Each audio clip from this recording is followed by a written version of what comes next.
محترم سامعین، ہمارے سامنے بالکل یہ بات واضح ہے کہ آخرت پر ایمان لانا لازم اور ضروری ہے۔ تو جس طریقے سے ہمارے لیے آخرت کے دن پر ایمان لانا لازم اور ضروری ہے، اسی طریقے سے ہمارے اوپر یہ بھی لازم ہے کہ ہم آخرت کی فکر کریں، آخرت کی تیاری کریں، اس لیے کہ دنیا کی زندگی اور آخرت کی زندگی میں بہت فرق ہے۔ دنیا کی زندگی میں اللہ رب العالمین نے ہم کو اختیار دیا ہے، ہم اپنی مرضی کے مالک ہیں، جو جی میں آتا ہے کرتے ہیں، کوئی پوچھنے والا نہیں، کوئی روکنے والا نہیں، کوئی ٹوکنے والا نہیں۔ لیکن آخرت کا دن ایسا نہیں ہے، آخرت کا دن کا مالک صرف اور صرف اللہ رب العالمین ہے۔ اللہ تعالیٰ ارشاد فرماتا ہے مالک یوم الدین، اللہ رب العالمین بدلے کے دن کا تنہا مالک ہے۔ اللہ تعالیٰ اس دن کا بھی مالک ہے، دنیا کا بھی مالک ہے، لیکن دنیا میں اللہ تعالیٰ نے انسانوں کو اختیار دیا ہے، چاہے اچھا عمل کریں چاہے برا عمل کریں، ان کو اختیار ہے۔ لیکن آخرت کے دن یہ اختیار نہیں ہوگا، آخرت کے دن بندوں سے سارے اختیارات چھین لیے جائیں گے۔ آخرت کے دن صرف بندہ ہوگا اور اللہ رب العالمین ہوگا، اس کے اعمال ہوں گے، اچھے اعمال اور برے اعمال، اور اللہ رب العالمین کے سامنے اس کو حساب و کتاب دینا ہوگا۔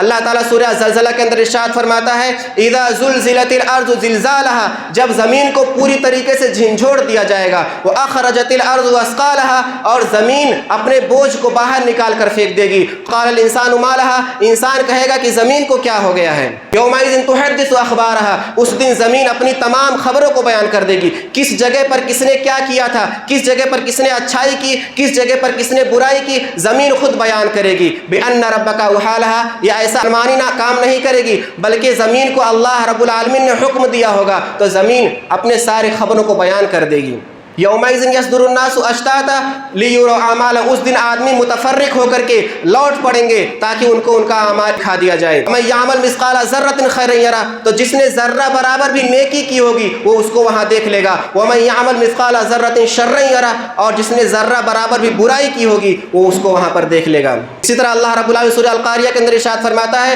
القاریۃ ما القاریہ وما ادراک ما القاریہ، کھڑکھڑا دینے والی کیا ہے، کھڑکھڑا دینے والی، اور آپ کو کیا پتا کہ کھڑکھڑا دینے والی کیا ہے۔ اللہ رب العالمین قیامت کے بارے میں بہت ہی زور دے کر کے پوچھ رہا ہے، اور اس کے بعد خود ہی اللہ رب العالمین جواب دے رہا ہے کہ یوم یکون الناس کالفراش المبثوث، اس دن آدمی بکھرے ہوئے پروانوں کی طرح ہوں گے۔ جس طرح روشنی کو دیکھ کر پروانوں کو ہوش نہیں رہ جاتا ہے، وہ دوڑ پڑتے ہیں پروانے روشنی کی طرف، ایک دوسرے پر ٹوٹے پڑتے ہیں، اسی طرح قیامت کے برپا ہونے کے بعد انسانوں کو کسی بات کا ہوش نہیں ہوگا، انسان دوڑ پڑیں گے، ایک دوسرے پر گرتے پڑتے ہوں گے، ان کو کسی کا کوئی ہوش نہیں ہوگا، کسی کا کوئی خیال نہیں ہوگا۔ تکون الجبال کالعہن المنفوش، اور پہاڑ یہ رنگے ہوئے دھنکی ہوئی اون کی طرح ہو جائیں گے۔ جس طرح روئی کو دھن دیا جائے تو بالکل وہ ہلکی ہو جاتی ہے اور اڑنے لگتی ہے، اسی طریقے سے بڑے بڑے پہاڑ جو آج اتنے پائیدار ہیں، اتنا پائیداری سے تھمے ہوئے ہیں، وہ روئی کی طرح ہو جائیں گے، اسے اڑتے ہوئے پھریں گے۔ فاما من ثقلت موازینہ، جس کے نیکی کا ترازو بھاری ہو جائے گا، فہو فی عیشۃ راضیہ،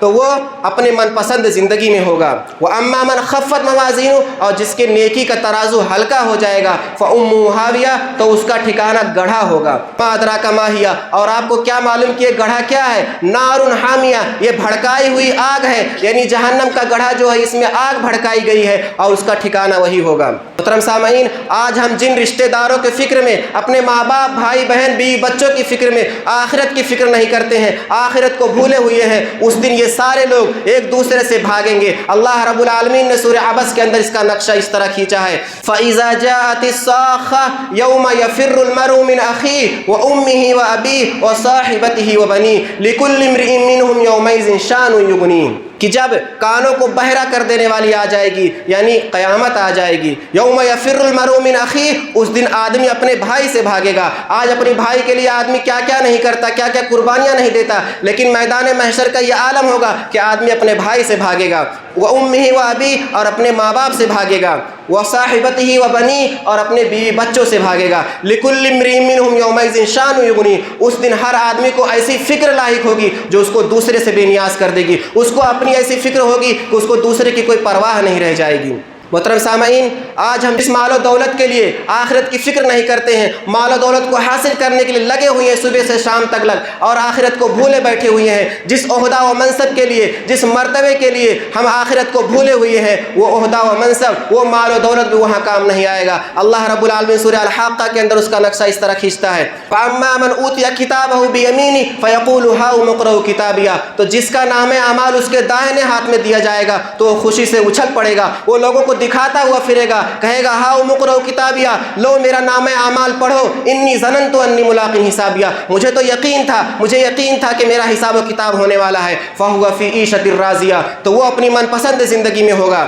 فی جنت عالیہ، بلند جنتوں میں ہوگا، قطوفھا دانیہ، جس کے پھل بالکل قریب ہوں گے۔ اس سے کہا جائے گا کلوا واشربوا ہنیئا بما اسلفتم فی الایام الخالیہ، اس سے کہا جائے گا کہ کھاؤ پیو مزے سے اس چیز کی بنیاد پر جو تم نے گزرے ہوئے ایام میں کیا ہے، یعنی جو تم نے نیک اعمال کیا اس کی بنیاد پر آج تم مزے سے کھاؤ پیو، تمہیں کوئی روک ٹوک نہیں ہے۔ وَأَمَّا مَنْ أُوتِيَ كِتَابَهُ بِشِمَالِهِ، لیکن جس کو اس کا نامہ اعمال بائیں ہاتھ میں دیا جائے گا، فَيَقُولُ يَا لَيْتَنِي لَمْ أُوتَ كِتَابِيَهْ، تو افسوس کرے گا، وہ کہے گا آئے کاش کہ مجھے میرا نامہ اعمال نہ دیا جاتا، وَلَمْ أَدْرِ مَا حِسَابِيَهْ، مجھے تو پتہ ہی نہیں تھا کہ حساب و کتاب کیا ہے، مجھے حساب و کتاب کے دن پر یقین ہی نہیں تھا، يَا لَيْتَهَا كَانَتِ الْقَاضِيَةَ، آئے کاش کی یہ موت جو ابھی مجھ کو موت آئی تھی اس نے فیصلہ کر دیا ہوتا، وہی موت آخری موت ہوتی، اس کے بعد دوبارہ اٹھایا نہیں جاتا۔ ما اغنی عنی مالیہ، مجھ کو میرے مال نے نہیں بچایا، حلق عنی سلطانیہ، مجھ سے میرا عہدہ و منصب، میری بادشاہت چھن گئی، نہ میری بادشاہت، نہ میری حکومت، اور نہ ہی میرا عہدہ کام آیا، نہ میرے مال و دولت نے مجھے بچایا۔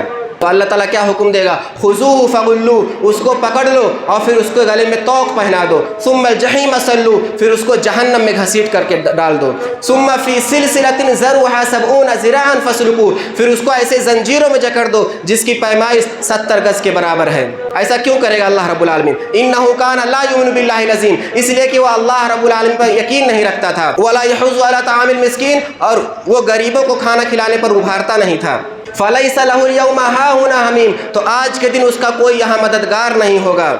وَلَا طَعَامٌ إِلَّا مِنْ غِسْلِينٍ، اور پیپ کے علاوہ اس کو کوئی کھانا نہیں ملے گا۔ جو انسان کے زخم سے نکلتا ہے، خون نکلنے کے بعد جو گندگی نکلتی ہے، وہ گندگی اللہ رب العالمین کھانے کے طور پر دے گا۔ لَا يَأْكُلُهُ إِلَّا الْخَاطِئُونَ، اور اس کو صرف گنہگار لوگ ہی کھائیں گے۔ محترم سامعین، یہ دنیا جس کی محبت میں ہم آخرت کو بھولے ہوئے ہیں، یہ دنیا ہی ہم کو جہنم میں لے کر چلی جائے گی۔ یہ نفس، اس کی خواہش کو پوری کرنے کے لیے ہم صبح سے شام تک لگے ہوئے ہیں، یہ نفس کی خواہش کو پوری کرنا یہ ہم کو آخرت کے دن رسوا کر دے گی۔ اللہ رب العالمین اس کا نقشہ اس طرح کھینچتا ہے سورہ نازیات کے اندر، فَإِذَا جَاءَتِ الطَّامَّةُ الْكُبْرَى يَوْمَ يَتَذَكَّرُ الْإِنسَانُ مَا سَعَىٰ، جب سب سے بڑی آفت آ جائے گی، قیامت۔ اللہ تعالیٰ نے قیامت کو الگ الگ نام سے پکارا کیونکہ بہت ہی خطرناک چیز ہے۔ اللہ تعالیٰ فرما رہا ہے فَإِذَا جَاءَتِ الطَّامَّةُ الْكُبْرَى، جب سب سے بڑی آفت آ جائے گی، يَوْمَ يَتَذَكَّرُ الْإِنسَانُ مَا سَعَىٰ، اس دن انسان اپنے اعمال کو یاد کرے گا۔ وَبُرِّزَتِ الْجَحِيمُ لِمَن يَرَىٰ، اور ہر دیکھنے والے کے سامنے جہنم کو ظاہر کر دیا جائے گا۔